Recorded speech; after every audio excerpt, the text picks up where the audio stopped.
How to divide mixed numbers.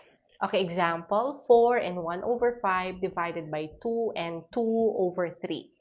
Okay, first thing we need to do is we have to convert these mixed numbers to improper fraction. Okay, let's start with 4 and 1 over 5. 5 times 4 is 20 plus 1, 21. And copy the denominator 5. So we have 21 over 5.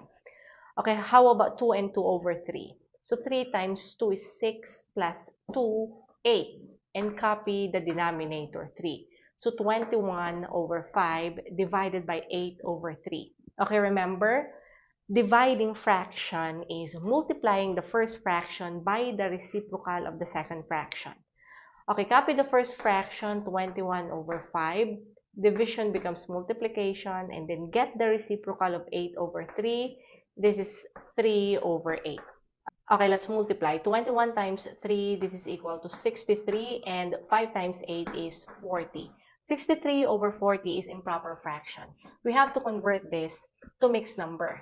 Okay, let's divide. 63 divided by 40 is 1. 1 times 40, this is 40. And 63 minus 40, this is 23. So our mixed number is 1 and 23 over 40. So this is our final answer.